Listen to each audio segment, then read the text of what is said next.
예, 저기 분위기가 너무 딱딱한데요. 예, 최대한. 근데 자기소개를 해주실 줄 몰라서 제가 자기소개 슬라이드를 좀 따로 만들었는데요.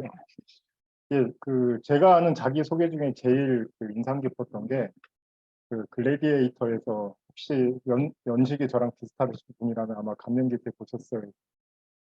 투구를 벗으면서 나는 막시무스 덱시무스 멜비우스다. 뭐 이렇게 나는 특수사령관이다. 그다음에 충실한 신하. 그다음에 아내의 아들, 아들의 아버지, 그리고 복수를 하겠다. 자기소개에 저는 완벽한 전형이라고 생각을 합니다. 사회적 자아, 개인적인 얘기, 그리고 앞으로 내가 뭘 하겠다. 지금 이제 경제학 가르치고 있습니다. 경제학 가르치기 전에 몇 군데 이제 좀 지나서 왔고, 지금은 이제 제가 한 아내의 남편, 이제 두 아내의 남편이면 아마 불법이죠, 우리나라에서는. 그다음에 이제 두 아들의 아버지 역할을 하고 있습니다. 제가 오늘 드리고 싶은 말씀은 이 순서입니다. 이제 기후변화가 뭔지, 그다음에 제 생각에 이제 경제학자니까 이제 아마 모든 경제학자들한테 물어봤을 때 기후변화 문제를 어떻게 해결해야 되냐, 적어도 필요 조건이 뭐냐라고 얘기를 하면 탄소 가격제라고 부르는 것일 것입니다. 그래서 그 부분에 말씀드리고, 그다음에 문재인 정부 기후변화 정책을 간략히 이제 제 나름대로 평가를 하고, 그다음에 지금 정부의 기후변화 정책을 간략하게 말씀을 드리도록 하겠습니다. 그리고 이제 질문과 토요를 이제 저는 이제 아마 2시간인데 아마 1시간 정도 제가 최대한 발표를 마치고 질문이나 뭐 같이 얘기할 사항을 최대한 같이 나눌 수 있는 시간이었으면 좋겠습니다. 네, 발표 드리겠습니다. 몇 가지 용어 이제 기후변화의 전문가인 척 하기 위해서 몇 가지 용어를 여러분께서 조금 미리 익숙해질 필요가 있습니다. 혹시 여러분 기상, 날씨 혹은 그것과 기후의 차이점이 뭔지 이게 뭔가 느낌적 느낌은 가지고 계시죠? 혹시 그 차이점이 뭘까요? 송 소장님, 차이점이 뭘까요? 기상과 기후 이 두 가지 차이점. 저도 아까 여쭤봤었는데 예, 기상을 예, 합해서 더 넓은 지역에서도 오랜 기간 동안 나타나는 저도 이게 뭔가 느낌적 느낌을 알겠는데, 그래서 제가 이제 학회에 참석해서 이제 우연히 전직 국립기상과학원장님이랑 같이 이렇게 차를 타고 제가 이제 모시게 될 일이 생겼는데, 여쭤보시더라고요, 저한테. 이 교수, 기상과 기후 차이점이 뭐야? 이렇게 여쭤보시는데, 잘 모르겠더라고요. 이제 하시는 말씀이, 기후는 에버리지 웨더야. 그러니까 평균 날씨를 기후라고 부른다. 그래서 기상학자들은 기상은 기분이고 기후는 성품이다. 사람으로 따지면 그렇다고 합니다. 그래서 어떤 느낌인지 아시겠죠? 그래서 이 두 가지 구분하시면 될 것 같고, 그 다음에 이제 기후변화 혹은 지구온난화 뭐 이런 게 두 가지 용어에 익숙하실 텐데, 최근에는 좀 지구온난화라는 단어를 좀 쓰진 않습니다. 쓰긴 쓰는데 처음에는 아마 90년대 이때까지는 지구온난화, 글로벌 워밍이라는 단어를 썼던 것 같은데, 지금은 조금 이게 좀 오해 소지가, 사람들이 지구가 더워지는 것만 얘기하는 건가? 그렇게 오해 소지가 있어서 지금은 이제 기후변화라는 용어로 통칭을 하고, 근데 지구온난화라는 말은 좀 틀린 말은 아니고, 그러니까 그렇게 생각하시면 된다고 합니다. 평균 온도는 상승하고 추워질 때는 되게 추워지고 더워질 때는 되게 더워집니다. 이게 이제 기후변화라고 이해하시면 될 것 같습니다. 그리고 그러면 이제 기후변화의 원인이 뭐냐? 뭐 여러분들 많이 들어보셨을 거라고 생각을 합니다. 아마 대표적인 원인이 아마 온실가스라는 건데, 온실가스, 이산화탄소 뭐 등등이 있습니다. 근데 온실가스 종류 중에 이산화탄소가 가장 대표적인 거라고 생각하시면 될 것 같습니다. 그래서 이건 제가 조금 이게 정책적으로 약간 앞으로 좀 이슈가 될 부분이 있거든요. 온실가스 이 부분은 제가 조금 이따가 나중에 좀 더 설명을 드리도록 하겠습니다. 그리고 이제 기후변화라는 게 원인이 온실가스, 이산화탄소고, 그럼 어떻게 해야 되나? 그래서 탄소 중립, 넷제로라는 단어는 많이 들어보셨을 거라고 생각합니다. 이게 좀 기술적으로는 두 가지 용어가 차이가 있습니다. 탄소 중립이랑 넷제로가 차이가 있는데, 지구 전체적으로 봤을 때는 두 가지는 동일한 개념이구나 라고 생각하시면 될 것 같습니다. 그리고 탄소 중립, 넷제로 사회로 갔을 때 어떻게 될 것인가? 우리가 대표적으로 쓰는 게 이제 저탄소 경제. 지금 사실 20세기, 21세기 문명이 사실은 화석연료에 기반한 문명이라고 해도 과장은 아닙니다. 그래서 거기에서 벗어나서 뭔가 새로운 경제 질서, 경제 시스템, 한 번도 인류가 가본 적이 없는 것.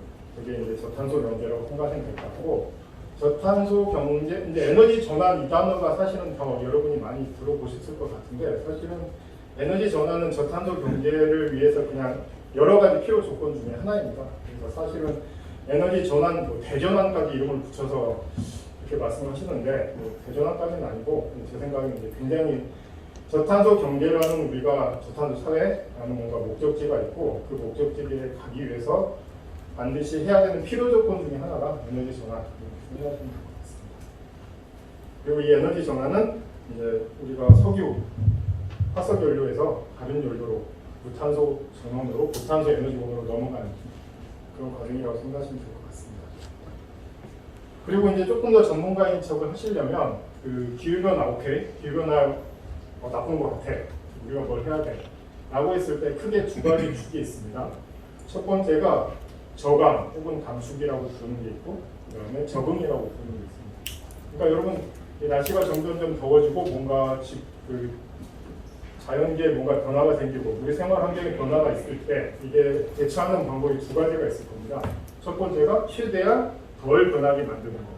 그게 저감이라고 생각하시면 됩니다. 그러니까 온실가스 배출을 줄이는 거. 그게 저감이고, 적응은 그 말 보시면 알겠지만, 야, 기후변화로 어떤 사회가 올 것 같아. 그럼 우리 거기에 맞춰야 되지 않겠어? 그게 적응이라고 생각하시면 됩니다.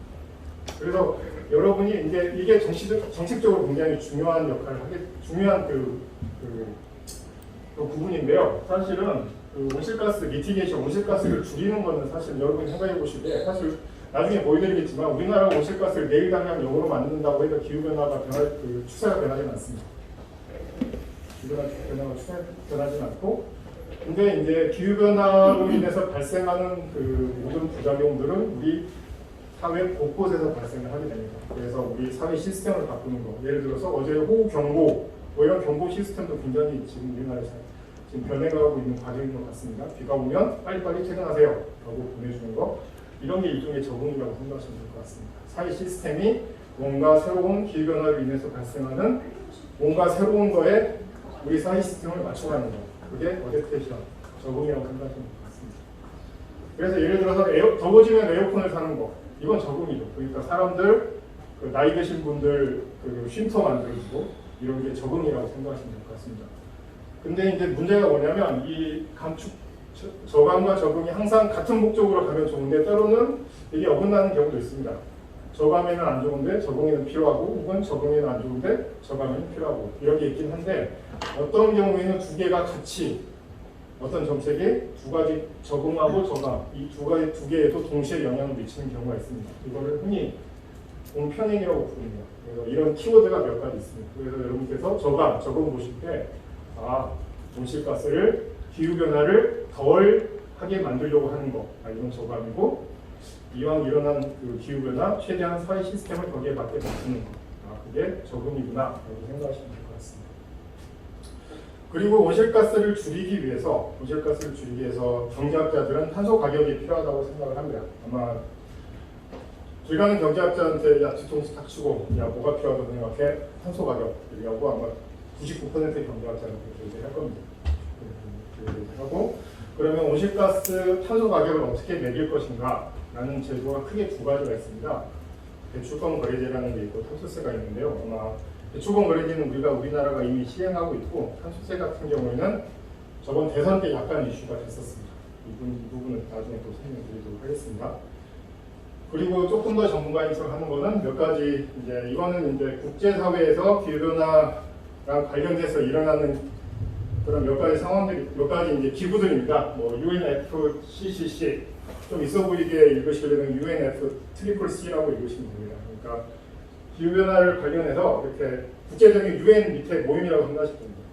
그리고 COP, 이게 이제 11월 달에 이게 매년 그 200여 국가들 대표단이 모여서 온실가스 어떻게 할 것인가 뭐 이런 얘기 하거든요. 거기서 이걸 캅이라고 부르는데 매월 11월이나 12월 이때 이제 개최가 됩니다. 교육별로 들어가면서 개최가 되는데 이때 이제 정치인들 많이 나가서 많이 사진 찍고 오십니다. 여러분이 계시는 여러분이 모신 국회의원 아마 아실 것 같은데요. 그 다음에 이제 우리나라에서 많이 얘기가 되는 2030 MDC, 그 다음에 교토정서 파리 협정,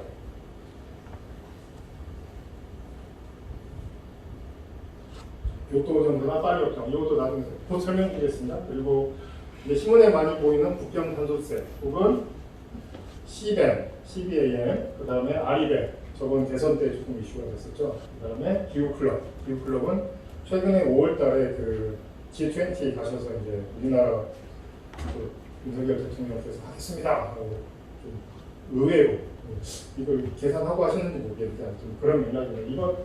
이걸 아마 근데 제가 그 말씀을 못 드릴 것 같은데 혹시 나중에 추가적으로 논의하고 싶으시면 말씀해 주시면 제가 아는 사안 안에서 답변 드리도록 하겠습니다. 그래서 기후변화 같은 경우에 이걸 어떻게 치고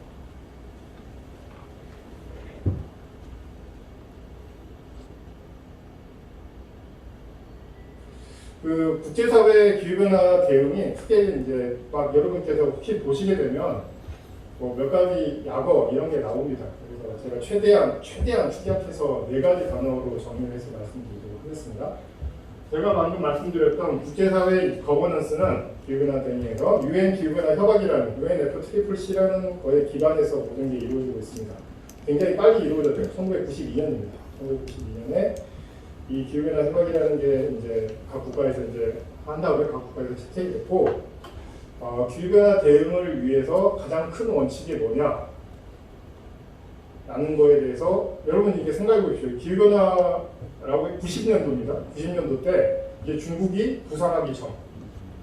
그래서 선진국과 개도국의 구분이 확실한 때였습니다. 그리고 당연히 기후변화의 원인은 당연히 선진국들이었습니다. 1900 산업혁명 때 그 전기기관 이렇게 해서 영국에서 한 이후에 걔네들이 배출한 온실가스 때문에 이런 일이 일어나는 거지 나머지 국가들은 전혀 사실은 기여한 바도 없었죠.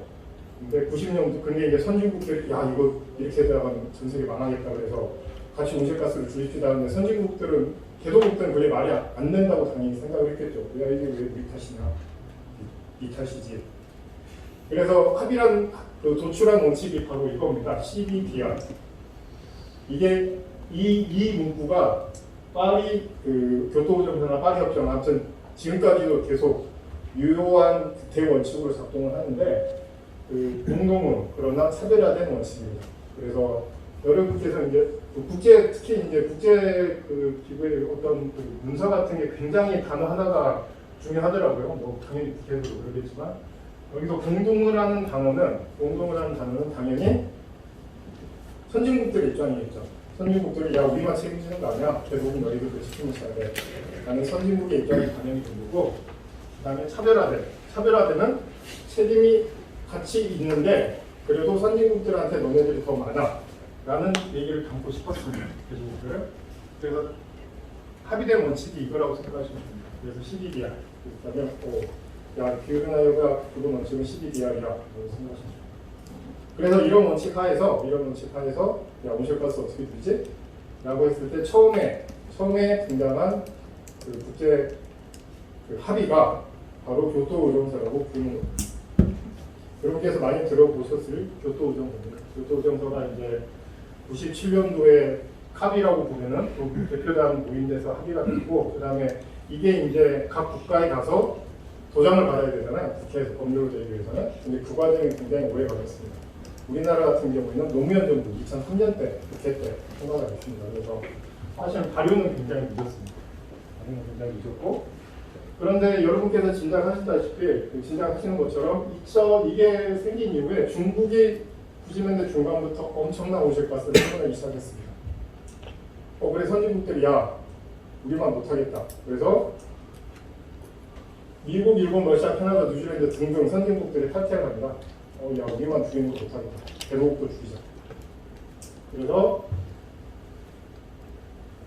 교토의정서는 우리가 여러분께서 이름을 많이 들어보셨겠지만 사실은 그렇게 어떤 이제 기후변화 대응을 위한 제도적 틀을 갖췄는데 실제적인 효과는 거의 이루지 못했다는 평가입니다.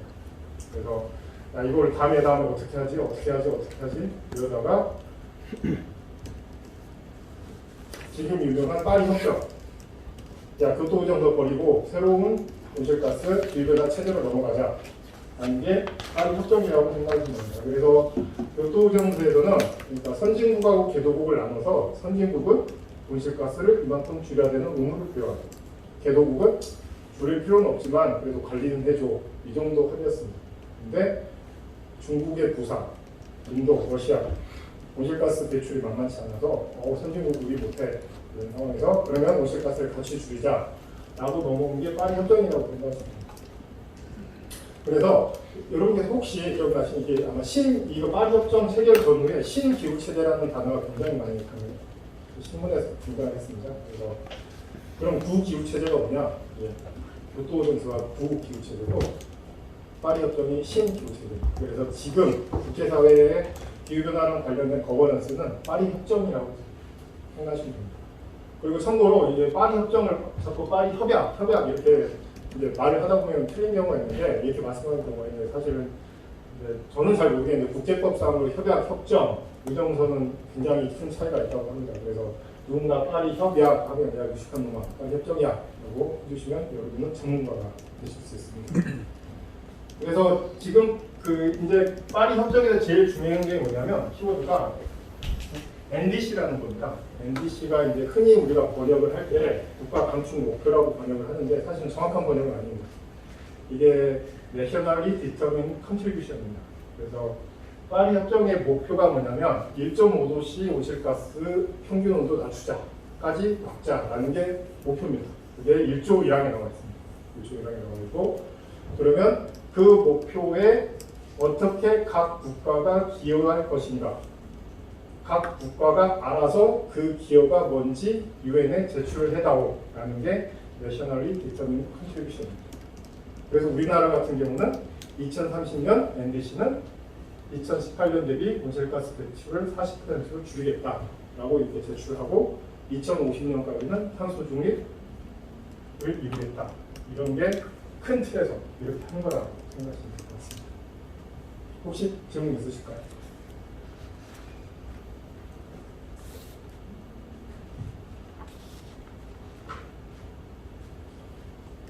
그래서 기후변화랑 관련돼서 제가 이제 기후변화 쪽으로 연구를 하게 된 지 한 10년 정도 됐는데요. 이제 가장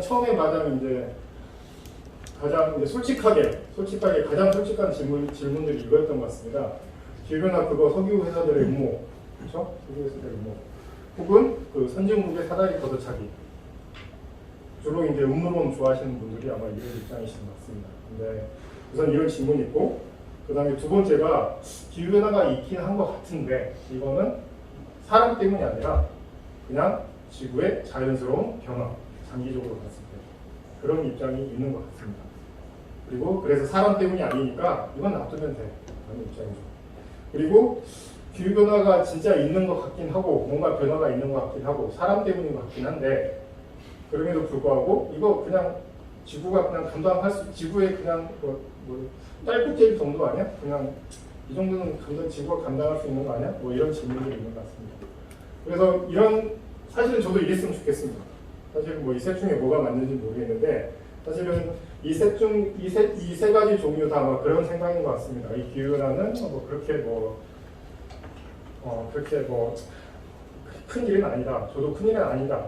큰 일은 아니었으면 좋겠고 그다음에 사실은 뭐 이렇게 우리들 다 죽었어 이렇게 말하는 걸 저는 개인적으로 굉장히 싫어하긴 하는데 이 과학자들이 얘기하는 건 조금 다른 것 같습니다. 이게 이제 제가 보여드리는 게 IPCC라는 기구가 있습니다. 이거는 이제 기후변화랑 관련돼서 과학자들의 모임입니다. 과학자들의 모임이 이제 보고서를 자주 발표를 하는데 여기서 이제 과학적인 증거에 관해서 이제 서머리 포 팔리스 메이커 여러분들이 꼭 읽으셔야 할.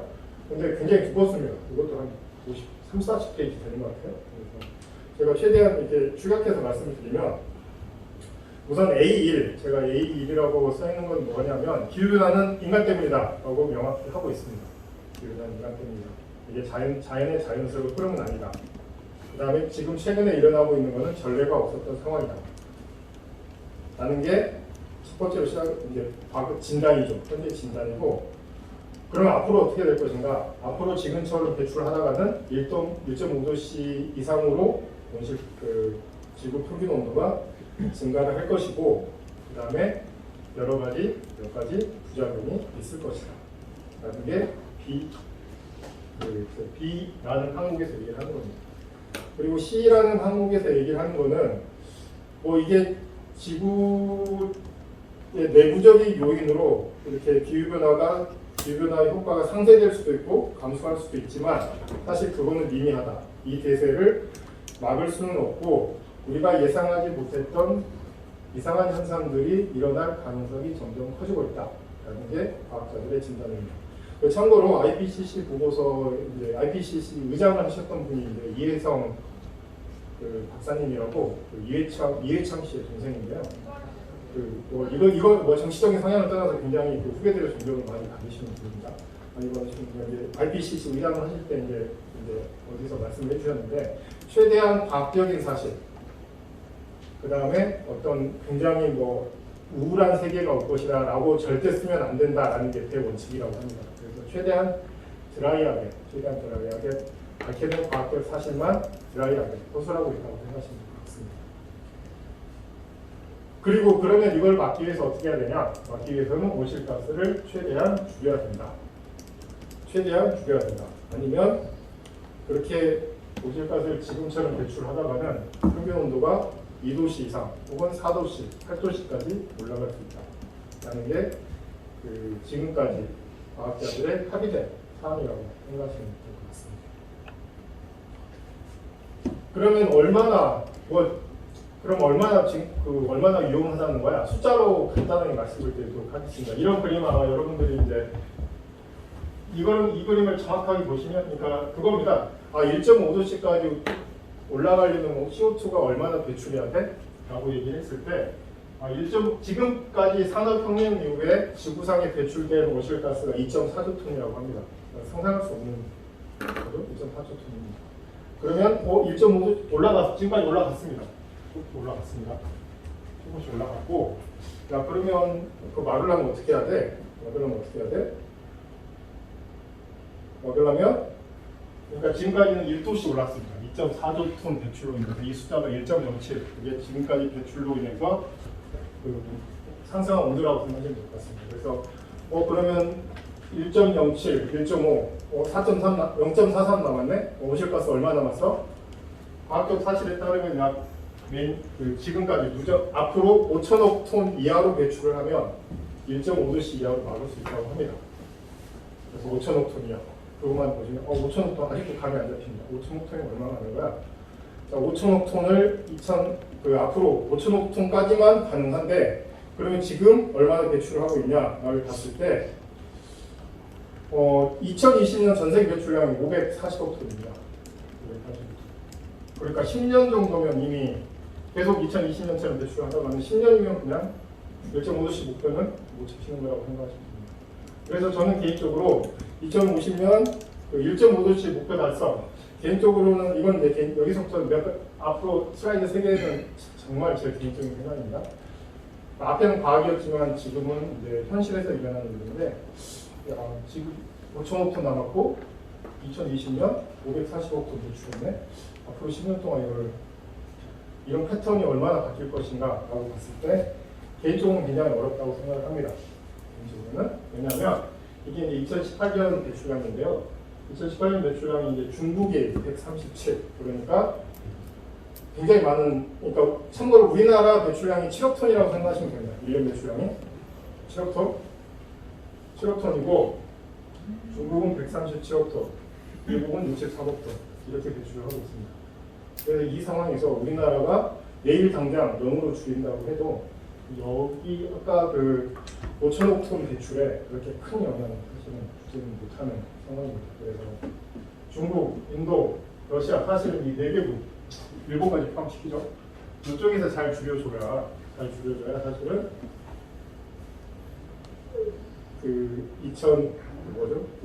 1.5도씨 목표를 지킬까 말까 이렇게 예상이 됩니다. 그래서 현실적으로는 조금 이런 게 1.5도씨 목표는 조금 어렵다라는 게 이제 숫자로 봤을 때 생각이고 두 번째 이유는 조금 다른 이유인데 여러분 혹시 바칠라프 스밀이라는 그 작가를 아시는지 모르겠는데 이제 우리나라에서는 빌 게이츠가 제일 좋아한다는 작가라고 해서 좀 유명해지신 분입니다. 과학자이자 저술가인데 그분이 현대 문명의 네 기둥이라고 부르는 게 있습니다. 첫 번째가 여러분 뭐 대단한 것처럼 뭐 현대 문명의 네 기둥, 뭐 그리스 로마 뭐 이때부터인가 그런 게 아니고 전혀 물질적인 얘기예요. 첫 번째가 암모니아, 두 번째가 철강, 세 번째가 시멘트, 네 번째가 플라스틱입니다. 이게 왜 현대 문명의 네 기둥이냐? 암모니아 같은 경우는 여러분이 암모니아 여러분이 최근에 느껴보신 최근에 야 이거 암모니아 문제가 되겠는데 필요성을 느끼신 게 언제인지 혹시 기억나십니까? 예, 요소수. 요소수 뭐 그 가격도 별로 안 비싸고 경유차 안 타고 다니면 되는 거 아니야? 근데 암모니아가 사실은 그 비료의 핵심적인 요소입니다. 그래서 만약 이 비료가 없다면 전 세계 식량 가격은 30%가 그러니까 전 세계 산출물은 30%가 하락을 할 거고 그러면 식량 가격은 급등을 하겠죠. 그래서 암모니아 같은 경우는 우리나라 전 세계를 먹여 살리는 성분이라고 생각하시면 됩니다. 그리고 이 암모니아를 만드는 과정에서 석유 천연가스를 지금 기술은 천연가스를 사용하고 있습니다. 그리고 두 번째 철강이나 시멘트 같은 경우 이것도 온실가스 기본적으로 철강을 만드는 과정은 고대 가야나 지금 포항의 포스코나 동일합니다. 철강석에 C를 넣어가지고 그러니까 카본을 넣어가지고 이렇게 녹이는 겁니다. 녹이는 과정에서 이제 철만 딱 뽑아내는 건데 여기 과정에서도 사실 뭐 철없는 세상을 여러분 사실 상상할 수 없잖아요. 철없는 세상 상상할 수 없고 여러분 뭐 최근에 뭐 순살자리 같은 거 이런 철 없으면 그런 세상이 옵니다. 그런 세상이고 시멘트 같은 경우도 사실 시멘트 같은 우리가 뭐 시멘트는 되게 뭐 이렇게 미적으로 아름답지도 않고 뭐 이렇게 생각을 하지만 사실 시멘트 없는 세상은 상상할 수 없습니다. 그다음에 플라스틱 없는 세상 우리가 상상할 수 없죠. 이게 네 가지가 뭐냐면 우리가 화석 연료라고 했을 때 뭔가 에너지인가? 에너지가 아니라는 겁니다. 이거는 물질입니다. 이 물질들은 모두 화석 연료로 만들고 있습니다. 우리가 설사 모든 에너지를 다 재생 에너지를 바꾼다 치더라도 이걸 대체하기는 어렵습니다. 그리고 이게 배출하는 온실가스가 상당한 부분을 차지하고 있습니다. 뭐 우리나라에서는 어찌어찌 한다고 치더라도 아프리카, 아시아 이쪽에서는 당연히 이런 수요가 앞으로도 계속 지속적으로 증가할 텐데 전 세계적으로 봤을 때 온실가스 2050 탄소 중립은 굉장히 요원하다라는 게 사실 바칠라프 스밀이 하는 얘기입니다. 그리고 뭐 개인적으로도 맞는 얘기입니다. 생각이 듭니다. 그리고 세 번째 이유는 이건 조금 더 이제 저번 시간하고 관련된 얘기일지 모르겠는데요. 제가 오른쪽에 있는 그 위에 있는 표가 더 힐의 6월 말에 아마 제가 인터넷 찾아서 더 힐의 기사인데 조 바이든 대통령이랑 그 트럼프랑 가상 그 투표 한 결과 트럼프가 이기는 걸로 나오고 있다고 합니다. 사실은 저는 뭐 공화당 후보가 되는 건 당연히 뭐 그건 상수로 아마 다 알고 있었던 것 같고 본선에서는 바이든이 이기지 않을까 저는 막연히 그렇게 생각을 했는데 조금 많이 지금 상황이 바뀌고 있나 봅니다. 그럼 트럼프가 대통령이 되면 어떻게 되느냐? 트럼프는 특이하게 기후변화가 선진국의 음모가 아니라 중국의 음모다 뭐 이런 얘기를 트위터에 쓰고 그다음에 지금 트럼프가 대통령일 때 시카고에 굉장히 눈이 많이 온 적이 있었습니다. 굉장히 추운 적이 있었습니다. 중부 지역에. 그때 트럼프가 그 기사를 올리면서 봐라 이게 기후변화가 말이 된다. 글로벌 워밍이 말이 되냐. 뭐 이런 식의 거를 모아둔 겁니다. 이 기사가. 그래서 사실은 트럼프가 이제 기후변화에서 이제 정말 재앙이었던 게 오바마 때 파리 협정에 사인을 했는데 트럼프가 탈퇴했었고 그리고 이제 조 바이든이 취임을 한 첫날 서명을 했던 서류 중에 하나가 재가입 서명이었다고 합니다. 그래서 기후변화 측면에서 트럼프는 굉장히 사실은 트럼프가 대통령 되면 저도 기후변화 공부 그만해야겠다라고 생각을 해야 될 정도로 아마 시간이 별로 없잖아요, 여러분. 지금 앞에 보시면 알겠지만 타임라인이 얼마 안 남았습니다. 1.5도씨. 트럼프가 대통령이 되면 1.5도씨 목표를 못 지키는 건 확실할 것 같습니다. 적어도. 그래서 그런 측면에서 1.5도씨 목표를 지키는 게 점점점 어려워지고 있을 것 있다라는 게 이제 제 생각입니다. 물론 그렇다고 해서 그럼 우리도 온실가스를 줄이지 말아야 되냐? 그런 얘기는 아닙니다. 그런 얘기는 아니고 우리도 온실가스를 줄이긴 줄여야 되는데 1.5도씨 목표는 조금 못 지킬지도 모르겠다라고 이제 생각을 하고 그러면 우리의 정책적인 우리나라의 정책 그 기후변화 정책의 포커스는 온실가스를 줄이면 줄이는데 1.5도씨 목표를 못 지킬 것을 상수로 두고 우리나라 전체 시스템을 바꾸는 데 조금 더 포커스를 둬야 되지 않나. 적어도 다음 대통령은 그래야 되지 않나 생각이 듭니다. 그럼 우리나라 온실가스는 어떻게 생겼느냐 보면 이제 말씀드린 것처럼 7억 톤 숫자를 먼저 기억해 주시면 될 것 같습니다. 1990년도 3억 톤에서 최근에 7억 톤까지 지속적으로 상승했습니다. 지속적으로 상승했고 90년대부터 그림을 딱 그려보면 떨어질 때가 중간에 한 번 딱 있었는데 혹시 그때가 언제인지 혹시 짐작하실까요?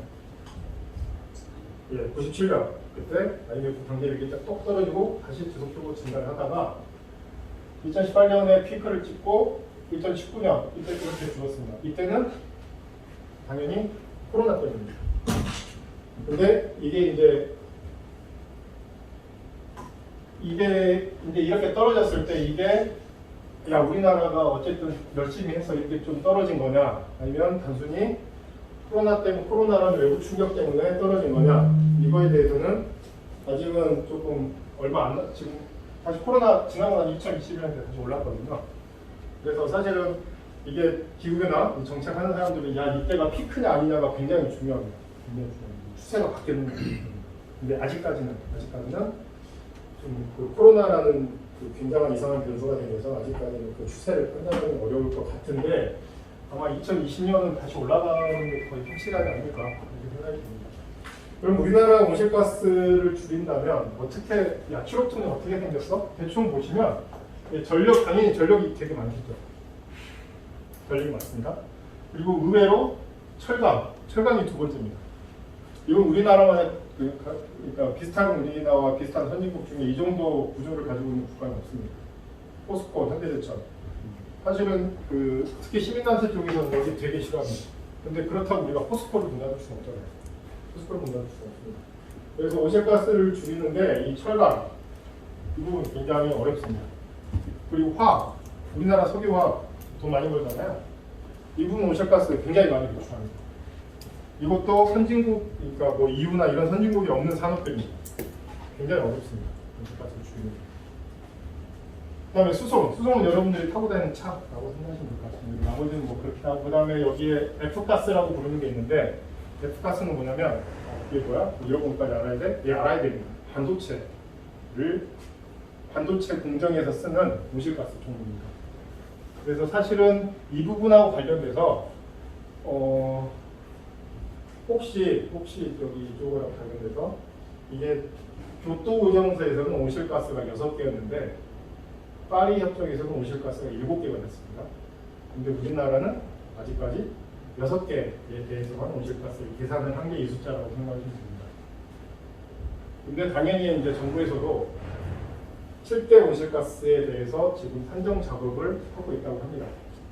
그러면 우리나라가 그 다음에 어떤 대출 계수 같은 것도 업데이트를 하고 있는데 그 숫자가 공식적으로 발표는 안 됐는데 이게 지금 7억 톤인데 아마 그게 10% 정도 더 늘어날 거라고 지금 라는 얘기를 소문으로 들었습니다. 그래서 아마 이 부분은 지금 정부에서 정말 까기 어려운 부분입니다. 갑자기 10% 온실가스가 늘어나는 거니까. 근데 이 부분은 공론화 하긴 해야 되거든요. 공론화 해야 돼서 이 부분에 대해서 좀 환경부에 좀 얘기를 해봐라 하고 일찍 어차피 사실은 이건 문재인 정부는 책임이 없다고는 못합니다. 이거 숫자를 빨리 깠어야 했거든요. 많이 늘어날 거다. 그래서 이 부분에 대해서는 빨리 이렇게 공론화를 하는 게 좀 더 바람직하지 않을까. 사실은 7억 톤에서 사실은 그럼 7억 7천만 톤 늘어나는 거거든요.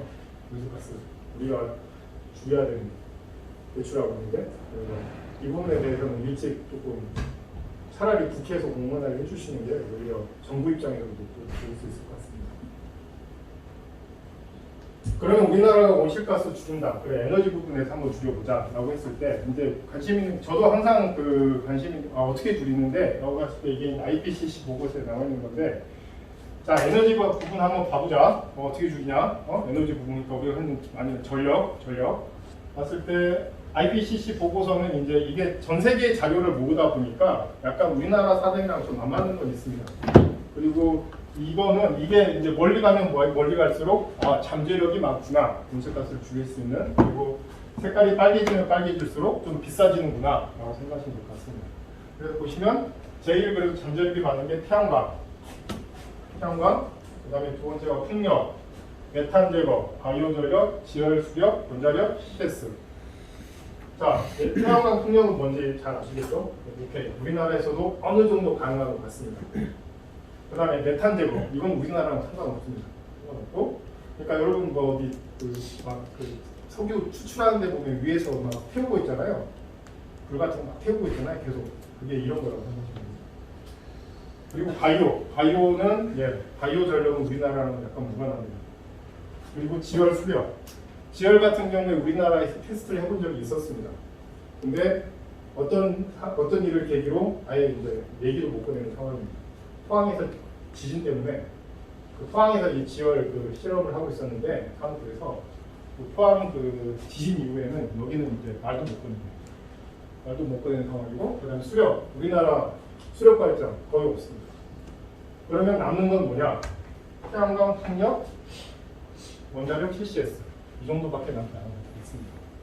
그래서 제가 모 C19랑 인터뷰를 하면서 우리나라 이제 윤석열 정부 출범하고 이제 제가 인터뷰를 할 기회가 있었는데, 우리나라 원자력이 필요하다라는 얘기를 했는데 그것만 좀 크게 써주시더라고요. 저는 이것도 중요하고 그것도 중요하다라고 했는데 그것만 너무 이렇게 강조를 해주셔가지고 좀 당황을 하긴 했는데, 기본적으로 원자력도 필요하다는 게 제 입장입니다. 원자력도 필요하고, 이게 저번 정부 유계 정부 때 너무 원자력을 왜 그랬을까라는 그 이유는 잘 모르겠습니다. 근데 어쨌든 우리나라에서 현실적으로 가능한 게 태양광, 풍력, 원자력, CCS 이 정도인데, CCS라는 게 이제 여러분께서 단어를 많이 보실 건데 이게 카본 캡처 앤 스토리지입니다.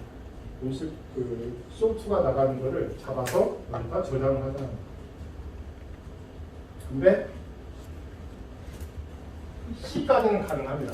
기술적으로 잡는 것까지는 가능한데 이거를 저장하는 게 사실 우리나라 같은 경우 굉장히 어렵습니다. 온실가스 1톤이 제가 어디서 숫자를 봤는데, 온실가스 1톤이 그럼 부피가 어느 정도 돼? 라고 봤을 때 1리터짜리 페트병이 55만 개라고 합니다. 이걸 그러니까 상온에서 이걸 우리나라 같은 경우는 저장할 공간이 마땅치 않습니다. 이게 잡는 것까지 가능해. 돈 많이 들지만 이걸 저장하는 공간이 기본적으로 우리나라 같은 경우는 없고, 그래서 굉장히 비싸서 우리나라 같은 경우는 호주로 그걸 보내서 저장하자 뭐 이런 지금 우리나라 계획이 그렇습니다. 근데 호주에서 원주민들이 못하겠다 뭐 이런 상황입니다. 그래서 옵션이 그렇게 많지는 않은 상황입니다. 하십시오.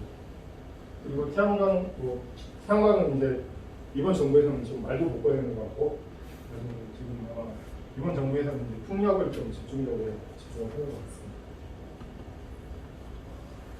그러면 이제 온실가스를 줄이기 위해서 경제학자는 워낙 이제 무식한 놈들이다 보니까 가격을 매기면 돼라고 기본적으로 생각하고, 이 부분은 그러니까 크게 두 가지가 있습니다. 배출권 거래세랑 탄소세가 있는데요. 이게 세금인지 아닌지 별로 중요한 건 아니고, 경제학적으로 중요한 성질은 뭐냐면 오염물질을 줄이기 위해서 정부가 할 수 있는, 여러분 이제 정책 팔리시 메이커라고 생각하시면 어떻게 할까?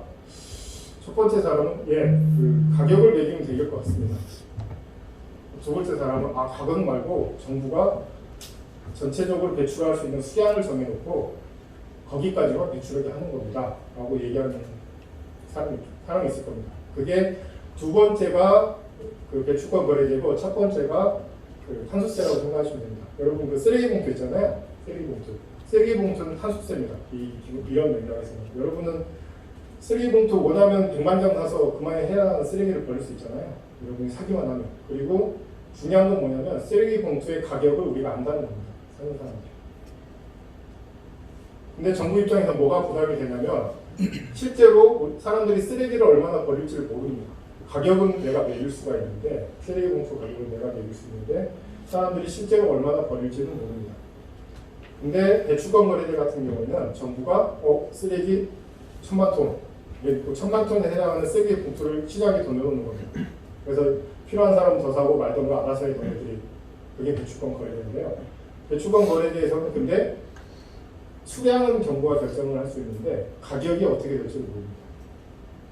그래서 민간의 입장에서 봤을 때, 민간의 입장에서 봤을 때 이게 내가 탄소 1톤을 배출했을 때 내가 얼마나 지출하는지를 정확히 알아야 사실은 온실가스 감축 기술에 투자도 하고 사업 계획도 짜고 이럴 텐데 그런 측면에서 그 배출권 거래제는 그렇게 바람직하지는 않습니다. 그러니까 가격이 막 변하니까. 근데 탄소세 같은 경우에는 이제 그래 내가 세율은 내가 정확히 알아. 그래서 내 의사결정을 어떻게 하면 되는데 이제 정부 입장에서는 얘네들이 실제로 얼마나 배출할지는 민간에서 얼마나 배출할지는 모른다는 단점이 있습니다. 그래서 이런 두 가지 단점이 있다고 생각하시면 될 것 같습니다. 그런데 우리나라 같은 경우는 배출권 거래제를 시행하고 있고 전 세계에서 조금 이따 설명을 드리겠는데 이게 그 두 가지를 같이 시행하는 경우도 있고 아니면 하나만 시행하는 경우도 있고 뭐 이런 다양하게 지금 정책 믹스가 활용되고 있습니다. 이 부분 넘어가도록 하겠습니다. 그러면 여러분 여기서 이제 중요한 게 있습니다. 경제학적으로. 그러면 야 탄소 가격, 배출권 거래제든 탄소세든 했을 때 그게 얼마나 돼야 돼? 정부 입장에 그게 중요하죠. 만약 탄소세를 한다고 했을 때 세율을 어떻게 매겨야 되나? 혹은 배출권 거래제를 한다고 했을 때 탄소 가격이 얼마나 되게 내가 쓰레기 봉투 발행량을 결정을 해야 되는 이런 식으로 이렇게 된다고 했을 때 가장 경제학적으로 가장 말이 되는 개념이 바로 탄소의 사회적 비용이라는 겁니다. 소셜 코스트 오브 카본이라는 건데 이게 온실가스를 내가 추가로 1톤을 배출을 함으로써 전 세계로 CO2로 퍼지고 그다음에 그래서 온실가스 지구 평균 기온이 상승하고 얼음이 녹아서 북극곰이 죽고 뭐 이런 모든 비용을 수치화를 한 겁니다. 그게 탄소의 사회적 비용인데 사실은 듣기만 해도 이게 가능하나? 그렇겠죠. 어렵습니다. 그래서 경제학자들이 뭐 이걸로 먹고 삽니다. 논문 이렇게 썼다가 이렇게 썼다가 이렇게 썼다가 그래서 뭐 0. 몇 달러에서 막 1000불까지 이런 다양한 연구가 존재합니다. 그리고 사실 그렇다면 사실은 정책 폴리스 메이커 입장에서는 쓸데없다는 거거든요. 그 숫자를 어떻게 써? 근데 다행히 전 세계에서 유일하게 정부 입장에서 탄소의 사회적 비용을 산출하는 국가가 하나 있습니다. 바로 이제 미국인데요. 이게 그 백악관 홈페이지에서 따온 겁니다. 거기 따온 거고 이게 이제 보시면 2021년 2월입니다. 바이든이 이제 1월달에 취임을 하잖아요. 1월 25일인가 이때 대통령이 취임하는 걸 알고 있는데 한 달 정도 지나서 이거를 공표를 했습니다. 이게 왜 리턴 투 사이언스냐면 사실은 오바마 때 이 작업을 했었거든요. 그래서 2년마다 이렇게 탄소의 사회적 비용을 매년 정부 입장에서 발표를 하는 걸 계획을 세우고 오바마 때 처음 발표를 했는데 당연히 트럼프가 안 했죠.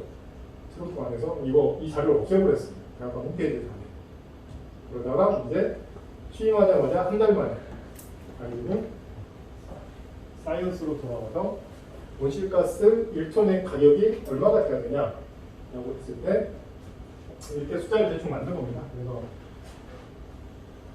지금 2023년이 있고 그 다음에 이게 이제 3% 여기를 보시면 됩니다. 그래서 온실가스 1톤당 51달러 혹은 56달러 대충 우리나라 돈으로 치면 6만 원 정도 되는 거라고 생각하시면 됩니다. 미국 정부가 생각하기에는 그렇다는 겁니다. 그래서 저게 별로 감이 안 오시면 저게 얼마나 비싼 거야? 참고로 우리나라 배출권 가격이 지금 15,000원 정도입니다. 우리나라 배출권 거래가 있는데 가격이 15,000원 정도고 그 다음에 유럽 같은 경우에는 지금 굉장히 비쌉니다. 10만 원 정도 하고 있습니다. 10만 원 정도 하고 있고 그러면 우리가 톤당 6만 원 정도의 탄소세를 부과를 하게 되면 우리나라 휘발유 가격은 얼마나 오르는데 라고 계산해 보시면 그 6만 원, 톤당 6만 원이면 킬로그램당 60원 정도 오잖아요. 그렇죠? 60원 정도고 그 휘발유 1리터를 태우면 2.3kg의 온실가스가 배출이 된다고 합니다. 그럼 대충 리터당 120원 정도 오르는 거라고 볼 수 있겠죠. 그래서 정부 입장에서는 이런 걸 매기는 게 굉장히 부담스러울 겁니다. 그래서 가격 아무튼 굉장히 어렵습니다. 굉장히 어렵습니다. 그래서 그럼 전 세계로 봤을 때 실제 탄소 가격이 어떻게 되냐? 국가마다 다릅니다. 국가마다 제도가 다르기 때문에 이게 이제 월드뱅크 자료인데요. 쭉 이제 제가 그림을 까왔는데 제일 낮은 데는 뭐 거의 뭐 0. 몇 달러 수준이고 제일 높은 데는 100달러가 넘습니다. 이 CT는 이제 카본 텍스 탄소세인데요. 우루과이에서 무슨 일이 있었는지 모르겠습니다. 왜 저렇게 갑자기 했는지. 그다음에 보시면 알겠지만 오른쪽에 제일 높은 나라들은 우리가 흔히 그 북유럽 국가들 그런 국가들입니다. 맥도날드도 비싼 그런 국가들이 100달러 수준의 탄소세를 부과를 하고 있고 우리나라는 여기 있습니다. 코리아 ETS 가격이 지금은 10달러 정도 수준, 올해는 10달러 정도니까 15,000원 이내로 지금 변동을 하고 있는 상황입니다. 그리고 우리가 이제 한국 보면 일본도 봐야 되잖아요. 일본이 별로 열심히 안 하고 있습니다. 탄소세, 카본 텍스를 하고 있긴 한데 굉장히 낮은 수준의 탄소세를 부과하고 있습니다. 그래서 우리나라는 뭔가 애매합니다. 온실가스 감축 정책을 열심히 하고 있다라고 안 하고 있는 것 같지는 않고 또 하고 있다라고 말하기도 좀 그렇고 전체적으로 그런 평가를 받고 있다라고 생각하시면 될 것 같습니다. 그리고 이건 뭐냐면 우리가 2030 온실가스 감축 목표를 달성하기 위해서 온실가스 가격이 얼마나 돼야 되냐라고 이제 국제 어떤 월드뱅크 밑에 기구에서 숫자를 만들었는데 대충 이 숫자입니다. 61달러에서 122달러 정도는 돼야 그래서 우리가 온실가스를 좀 줄일 수 있는 상황인데 사실은 이 범위에 속한 실제로 온실가스 배출은 별로 많지 않다고 생각하시면 될 것 같습니다. 그래서 제가 아까 말씀드렸다시피 1.5도씨 목표가 달성 가능하냐 좀 달성하기 불가능하다라고 보는 이유 중에 하나도 바로 이거라고 생각하시면 될 것 같습니다. 혹시 질문 있으실까요?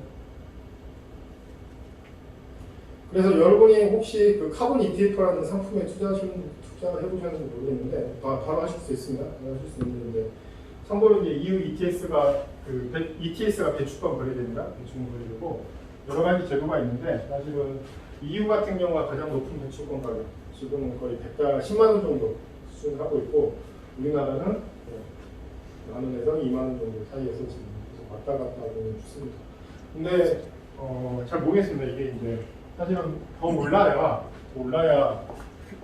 이게 그 사람들이 온실가스를 줄일 유인이 많아지긴 하는데 이게 실제적으로 가능할지 안 할지 정책적으로 가능할지 안 할지는 조금 많이 두고 봐야 될 것 같습니다. 그리고 탄소세랑 관련돼서 그러니까 탄소세가 이제 정치적으로 굉장히 어렵습니다. 어려운데 이제 어쨌든 경제학자들은 다음의 사항에는 기본적으로 동의를 하는 것 같습니다. 이런 탄소세는 역진세라는 말은 가난한 사람들한테 좀 불리하다는 겁니다. 그러니까 탄소세를 부과해서 휘발유값이 오른다. 그럼 부자인 사람은 테슬라를 타겠죠. 그렇죠? 가난한 사람들은 계속 그 차를 타고 다닐 겁니다. 그런 의미에서 탄소세는 역진적인 성격을 가지고 있고 이건 그렇게 좋지는 않습니다. 그리고 두 번째로 탄소세는 교정세로서 우리가 탄소세를 도입하는 이유는 온실가스를 줄이기 위해서지 세수를 목적으로 하는 건 아닙니다. 그래서 이상적인 세수는 0이고 탄소세를 부과함으로 인해서 세수는 생길 수가 있겠지만 이걸 가지고 어떤 중장기 재정 계획을 세우는 것은 그렇게 바람직하지 않다라는 경제학자들이 적어도 동의하는 상황으로 생각이 되고 그 다음에 세 번째로 탄소세 수입 중 일부를 피해계층에 지원하여 첫 번째 역진성 이런 걸 완화하는 것은 그래도 사회적으로 바람직하다 정도는 아마 극단적인 자유주의 아니고는 모두 동의할 것 같습니다. 근데 제가 왜 이걸 말씀드리냐면 시사점 때문입니다. 여기는 다 이제 민주당 의원님들 오셨는데요. 그때 혹시 기억나시는지 모르겠는데 이재명 후보께서 탄소세를 도입을 하겠다. 그래서 8만 원을 부과해서 64조의 세수 가지고 기본소득을 지출하겠다. 이런 공약을 내신 적이 있습니다. 그래서 제가 첫 번째 드는 생각은 우리나라는 오실가스가 배출량이 7억 톤인데 8만 원을 매기면 87에 56톤 대비 64도지? 전 아직까지 그게 궁금합니다. 64도라는 숫자가 어떻게 나오는지. 그리고 두 번째로 바로 이것 때문에 사실은 우리가 2050 탄소 중립을 목표로 하면 2050년에는 당연히 탄소세 세수는 0이 돼야 되잖아요. 근데 그거 가지고 아마 기본소득을 한번 도입을 하면 아마 이건 대한민국이 망할 때까지 해야 되는 제도인데 그걸 가지고 중장기 재정계획을 세우는 거는 적어도 이 탄소세 측면에서 봤을 때는 이게 조금 내가 보기엔 좀 설득력이 떨어지는데 왜 이런 공약을 내셨을까 하는 생각을 좀 가져요. 앞으로 어떻게 하실지 모르겠어요. 혹시 기본소득 계속 하실 거면 탄소세를 좀 빼주시는 게 좀 설득력이 높아질 것 같습니다. 자, 문재인 정부 기후변화 정책은 제가 간략하게 평가를 세 가지 꼭지 정도로 정리를 하겠습니다. 첫 번째로 문재인 정부 때 잘한 게 2030 온실가스 감축 목표를 선진국 그러니까 파리 협정이 요구하는 수준에 맞게 바꿨습니다. 이제 지금까지 조금 온실가스 줄이기 싫어요 뭐 이런 입장이었는데 그래서 그 파리 협정에 따르게 우리나라 위상에 맞게 그다음에 파리 협정에 따르게 그다음에 2030 온실가스 18년 배출량 40% 감축 이거는 우리나라 어쨌든 파리 협정이 요구하는 수준에 맞게 했다고 생각하십니다. 제가 왜 말씀을 해드리냐면 여기 이렇게 숫자를 막 부르면 어떻게 하고 비판하는 그룹들이 있었거든요. 근데 그 맥락상 전체적인 맥락을 보면 우리가 안 할 수가 없는 상황이었습니다. 안 할 수 없는 상황이고 그다음에 두 번째로 그다음에 뭐 제일 잘했던 게 저는 이거라고 생각을 하는데 그 기후위기 대응을 위한 탄소 중립 생산량 기본법이 이제 위반이 되고 그 탄소 중립 그 감축 목표를 법제화하는 거 이거는 굉장히 잘한 것으로 생각이 됩니다. 그래서 근데 이때도 이제 뭐 좋은 그러니까 법 조항만 보면 좋은 건 다 들어가 있습니다. 온실가스 감축 인지 예산, 기후변화 영향 평가, 적응 대책, 정의로운 전환 이런 모든 게 다 들어가 있는 상황입니다. 그래서 법 자체로만 보면 더 이상 고칠 나이가 더 이상 불만의 여지가 없을 정도로 완벽하게 해놓은 상황인데 실제로 그 법이 집행이 될지는 조금 다른 문제긴 합니다. 그리고 좀 이제 문재인 정부 때 2050 탄소 중립 국회에서 대통령께서 선언을 하셨을 겁니다. 2020년 10월 국회에 있을 때 2050년까지 탄소 중립을 달성하겠다고 국회에 오셔서 대통령께서 발표를 하셨는데 이거 가지고 이제 욕하는 비판하는 그룹들이 좀 있었습니다. 야 어떻게 우리가 2050년에 탄소 중립 달성을 하냐?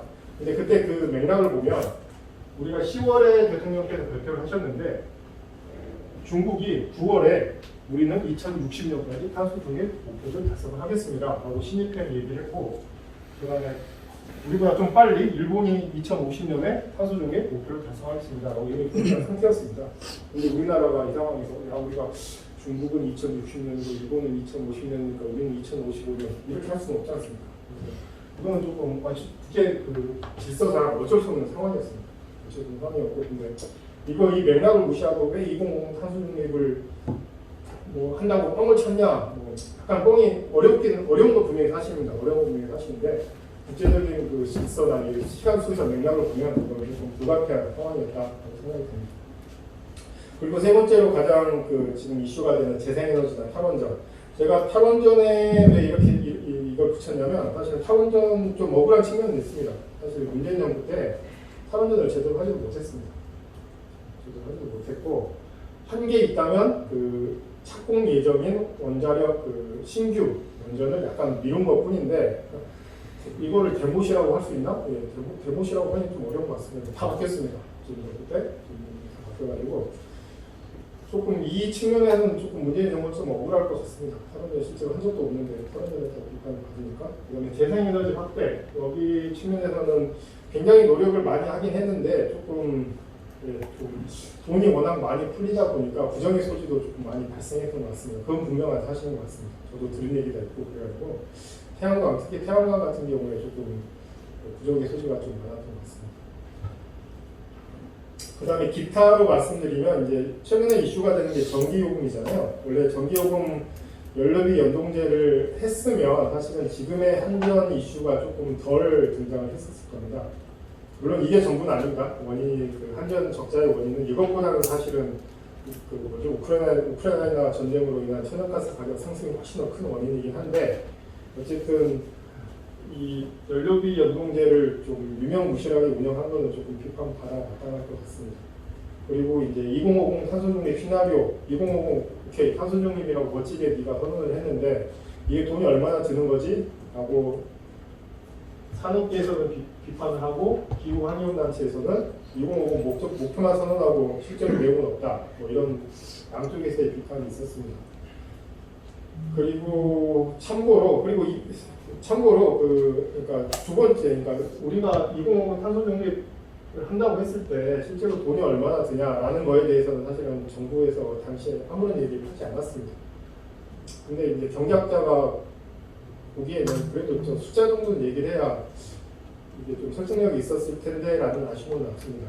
예를 들어서 독일 같은 경우나 영국 같은 경우에 얼마가 들지 정부 입장에서 대충 추산해서 그런 숫자 정도는 있었습니다. 그래서 이런 숫자 정도는 뒷받침이 돼야 조금 설득력이 높지 않았을까 생각이 듭니다. 이 부분은 좀 아쉽습니다.